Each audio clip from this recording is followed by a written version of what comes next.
सद्गुरु समझा रहे हैं, यदि अगले 15 से 30 वर्षों में पारंपरिक योग लोगों को बहुत बड़े पैमाने पर उपलब्ध नहीं होता तो मानव जाति की योग्यता बहुत तेजी से कम होती जाएगी। सद्गुरु कहते हैं, मनुष्य होने के कारण हम बहुत सारी अलग अलग गतिविधियां कर सकते हैं। हमारी गतिविधि चाहे जिस भी तरह की हो। आजकल तो सख्त से सख्त कारोबारी भी सिर्फ लाभ की नहीं बल्कि प्रभाव की भी बात कर रहे हैं। प्रभाव का मतलब यही है कि हम किसी के जीवन को छूना चाहते हैं। चाहे कारोबारी लोग प्रभाव की बात करें या आप किसी के साथ व्यक्तिगत संबंध बनाएं, मूल रूप से कहीं ना कहीं आप किसी के साथ कुछ समय के लिए ही सही अपने बीच की सीमाएं तोड़ना चाहते हैं। एक योगी होने का अर्थ यह है कि आप अपनी व्यक्तिगतता की सीमाओं को मिटाने के लिए तैयार हैं।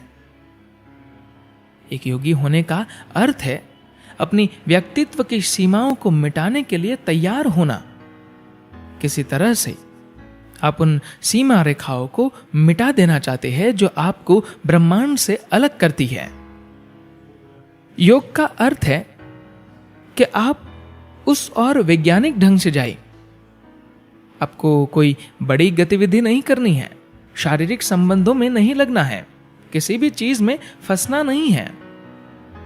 आप अगर जागरूकता से अपनी सीमाएं मिटाते हैं तो यहां बैठे बैठे आपको किसी भी अन्य गतिविधि से अरबों गुना ज्यादा का अनुभव मिलेगा और यह सब बहुत ही अद्भुत होगा। योग का सीधा अर्थ है अपनी सीमाएं मिटाना। इस धरती पर आपको हर तरफ जो मानवीय पागलपन दिखता है वह सिर्फ इसलिए है क्योंकि मनुष्यों ने कड़ी सीमाएं बना रखी है। उन्होंने अपनी सीमाओं को इतना ठोस बना रखा है कि अगर दो लोग मिलते हैं तो वे झगड़ते ही हैं। योग का अर्थ शरीर को तोड़ना मरोड़ना नहीं है, नहीं ये वजन कम करने या तनाव से मुक्ति दिलाने का कार्यक्रम है।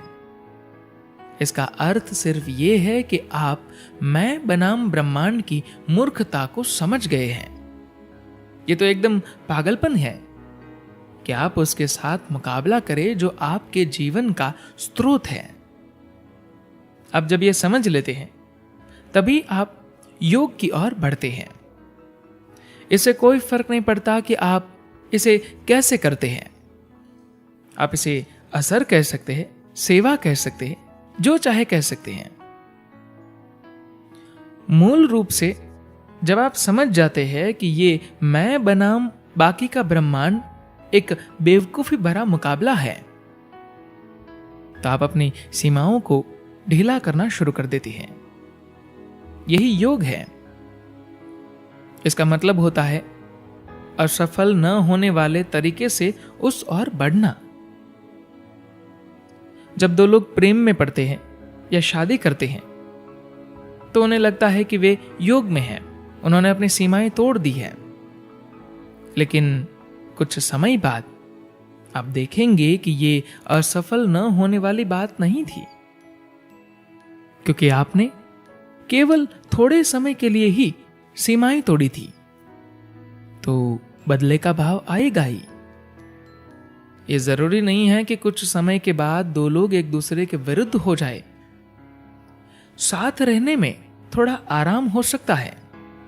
किन्हीं विरल क्षणों में लोग अपनी सीमाएं तोड़ सकते हैं, लेकिन बाकी के समय तो ये एक दूसरे से फायदा लेने की ही बात है,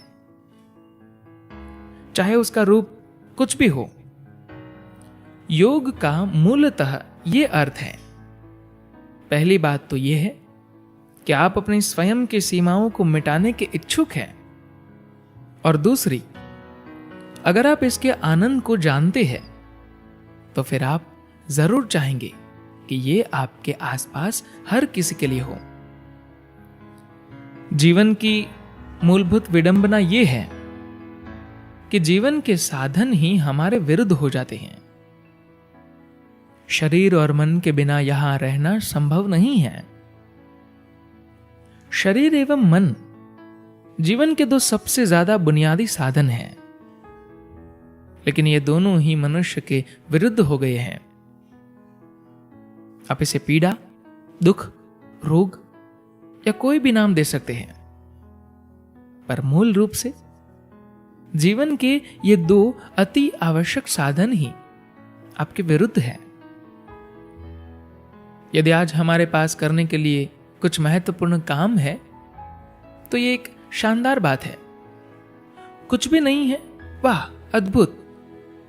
लेकिन अधिकतर लोगों के लिए ऐसा है कि कुछ हो तो भी एक समस्या है और कुछ न हो तो ज्यादा बड़ी समस्या है। तो हमारी मूल जिम्मेदारी यह है कि हम इन दो चीजों को ऐसे रखें कि वे हमारे विरुद्ध न हो, बल्कि हमें सहयोग दे। अगर शरीर और मन हमारे विरुद्ध हो जाते हैं तो मनुष्य की संभावना कभी भी पूर्ण रूप से साकार नहीं होगी। मान लीजिए आपको सिर दर्द है, कोई बड़ी बात नहीं है, ये कोई कैंसर की बीमारी नहीं है, लेकिन सिर दर्द भी आपके जीवन को बर्बाद कर देगा। या मान लीजिए आपकी नाक हमेशा भरी रहती है, कोई बड़ी बात नहीं है, सिर्फ सर्दी है। पहले तो आप कहेंगे इसमें क्या बड़ी समस्या है, लेकिन अगर ये कुछ वर्षों तक जारी रहता है तो आप देखेंगे कि आपका जीवन खराब हो जाएगा। आप कुछ नहीं कर पाएंगे। कोई कैंसर या हृदय रोग के कारण नहीं, सिर्फ सर्दी के कारण भी सब कुछ बिगड़ जाएगा। अगर ये शरीर या मन आपके विरुद्ध हो जाता है तो आप मनुष्यता की पूर्ण गहराई को, मनुष्य होने के पूर्ण आयाम की खोज नहीं कर पाएंगे। कुछ लोगों की एक समस्या है, वे इस तरह से जीते हैं कि उन्हें लगता है सारा ब्रह्मांड उनके विरुद्ध है। जब आपका दुश्मन ऐसा है तो फिर आप जी कैसे पाएंगे? योग का अर्थ यह है कि हर चीज, शरीर, मन, अस्तित्व, सब कुछ हमारे साथ ही काम करे। या बेहतर यह होगा कि हम इन सब के साथ काम करें। अब अगर कुछ होता है तो यह बहुत अच्छा है, पर अगर कुछ नहीं होता तो यह वाकई बहुत ही अद्भुत है। यदि आज हमारे पास करने के लिए कुछ महत्वपूर्ण काम है तो एक शानदार बात है। कुछ भी नहीं है, अद्भुत। लेकिन अधिकतर लोगों के लिए ऐसा है कि कुछ हो तो एक समस्या है और कुछ न हो तो ज्यादा बड़ी समस्या है। योग का अर्थ यह है कि आप हर चीज का एक हिस्सा बन जाते हैं। आपका व्यक्तिगत अस्तित्व तो है, पर आपकी सीमाएं ठोस नहीं है, वे छेददार हैं। इसके कारण किसी ना किसी रूप में हम सब कुछ बन गए हैं और हम किसी भी चीज के साथ आराम से रह लेते हैं। अगर आप वास्तव में अपनी सीमाओं को खोल देते हैं और यदि अस्तित्व तथा उसका स्रोत आपके साथ काम कर रहे हैं तो जो होना चाहिए वह होगा। यही योग का अर्थ है, हर किसी चीज के साथ एक लय में होना। और यह बस इसलिए होता है क्योंकि आपने अपनी सीमाएं ढीली कर दी है। जब आप अपनी सीमाओं को छेददार बना लेते हैं तो जीवन रिस रिस कर अंदर आता रहता है। फिर आप अपने शरीर और मन के बंदी बनकर नहीं रहते। अधिकतर लोग अपने शरीर और मन के बंदी बनकर रह जाते हैं। उनके शरीर और मन जीवन को चलाने का एक मंच बनने की बजाय जेल बन जाते हैं। और जब तक वे अपने शरीर और मन के मुताबिक रह पाते हैं तभी तक उन्हें जीवन ठीक लगता है। वे केवल स्वयं ही ऐसे नहीं रहते, बल्कि दूसरों से भी अपेक्षा रखते हैं कि वे भी वैसे ही रहे। योगी अकेले रहते थे, इसीलिए नहीं कि उन्हें दूसरों की परवाह नहीं थी, बस इसलिए कि वे अकेले ही मजे में थे। अगर उस समय के समाजों ने रुचि दिखाई होती तो शायद वे लोग भी समाजों में रहते। लेकिन आज की पीढ़ी के लोग अपने जीवन की हर बात फेसबुक पर डालते हैं और बहुत ही नाराज होते हैं अगर कोई उसे न देखे। जैसे मैं सुबह नाश्ता कर रहा हूं, चित्र। मैं आइसक्रीम चाट रहा हूं, चित्र। आज हम इतिहास के उस दौर में हैं जिसमें आज की पीढ़ी कुछ भी पेट में छिपाकर नहीं रखती। हर छोटी बड़ी बात को लोगों के सामने विज्ञापित करती रहती है। उदाहरण के तौर पर मेरे पिता की पीढ़ी में उनके जीवन में जो भी व्यक्तिगत बातें होती थी वे किसी दूसरे से नहीं कहते थे। वे चुपचाप स्वयं ही उनको संभाल लेते थे और अपना जीवन चलाते थे। फिर मेरी पीढ़ी आई। मैं जब विश्वविद्यालय में पढ़ता था तो बस बाहर बगीचे में बैठा रहता था। रोज ही कोई न कोई आकर मुझे अपनी पूरी राम कहानी सुनाता था।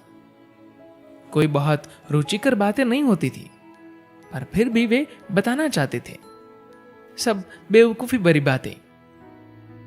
कैसे उन्हें उनके माता पिता से तकलीफ थी, उनका शिक्षण, उनकी गरीबी, उनके स्त्री या पुरुष मित्र, अंतहीन बातें। उस समय मैं यह सब सुनता रहता था। सबके पास समस्याएं थी। ऐसा लगता था कि बस मैं ही कोई अलग किस्म का जीव था जिसकी कोई समस्या नहीं थी। मेरे पिता की पीढ़ी के लोग रोज डायरी लिखते थे। मेरी पीढ़ी में भी बहुत से लोग डायरी लिखते थे अपने जीवन की हर बात, पर वे उसे किसी को दिखाना नहीं चाहते थे। अगर गलती से किसी ने उनकी डायरी का मुख पृष्ठ भी खोला तो वे बहुत नाराज होते थे। मुझसे पूछे बिना तुमने मेरी डायरी कैसे खोली? यह लगभग एक अपराध जैसा था। लेकिन आज की पीढ़ी के लोग अपने जीवन की हर बात फेसबुक पर डालते हैं और बहुत ही नाराज होते हैं अगर उसे कोई देखे नहीं। जैसे मैं सुबह नाश्ता कर रहा हूं, इसकी तस्वीर फेसबुक पर होगी। मैं आइसक्रीम चाट रहा हूं, इसकी भी तस्वीर फेसबुक पर होगी। कुछ भी और सब कुछ फेसबुक पर होता है। एक तरह से आज की पीढ़ी सब कुछ उगल देने वाली पीढ़ी है जो कुछ भी छुपाकर नहीं रखती। इसीलिए यह समय बदलाव का सबसे अच्छा समय है।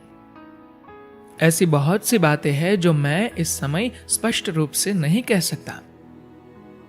अगर हमें इस धरती पर लोगों को वाकई बदलना है तो वे मुख्यतः अगले 15 से अधिकतम 30 वर्षों तक उपलब्ध है। उसके बाद उन्हें छूना बहुत मुश्किल होगा। हां, हर समय ऐसे लोग होंगे जो बदलने के लिए तैयार होंगे और ऐसे लोग भी होंगे जो तैयार नहीं होंगे। लेकिन सामान्य रूप से इन 15 से 30 वर्षों में बहुत भारी संख्या में लोग बहुत ज्यादा तैयार होंगे। उसके बाद बहुत सारे कारणों से ये बहुत मुश्किल होगा।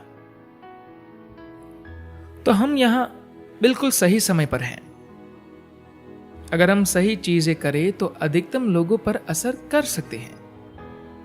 लेकिन अगर यह सही समय चला गया, ये पीढ़ी चली गई और सब लोग एक बार फेसबुक और बाकी सब चीजों से हट गए तो फिर यह मुश्किल होगा। उससे भी ज्यादा महत्वपूर्ण बात यह है कि अगले 25 से 30 वर्षों में अगर हम सारी दुनिया में पर्याप्त रूप से और शक्तिशाली ढंग से योग को नहीं पहुंचाते तो दुनिया के 90% से ज्यादा लोग किसी न किसी प्रकार के नशे की लत लगा लेंगे। एक बार जब वे ऐसे नशे में लग जाएंगे तो आप उनसे बात भी नहीं कर सकेंगे।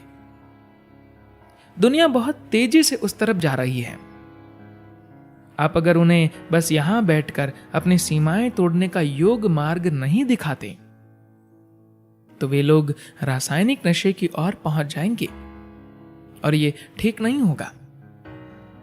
ये बस कुछ मिनटों तक या फिर कुछ घंटों तक रहता है, उसके बाद ये उन्हें जकड़ लेगा। ये सही समय है और पृथ्वी पर यह हमारा समय है। हम अगर प्रतिबद्ध है और दृढ़ निश्चयी है तो हम इस समय को मानवता के संपूर्ण इतिहास का सबसे अच्छा समय बना सकते हैं, क्योंकि हम आज पहले के किसी भी समय की अपेक्षा अधिक सक्षम हैं।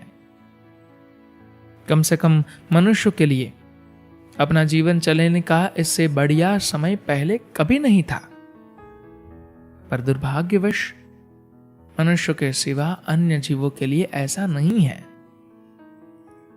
इससे पहले कभी मनुष्य को इतने ज्यादा आराम के साधन, इतनी ज्यादा सुविधाएं उपलब्ध नहीं थी। अगर हम आज सही चीजें नहीं करते तो बहुत देर हो जाएगी, क्योंकि तब परिस्थितियां बहुत अलग होंगी।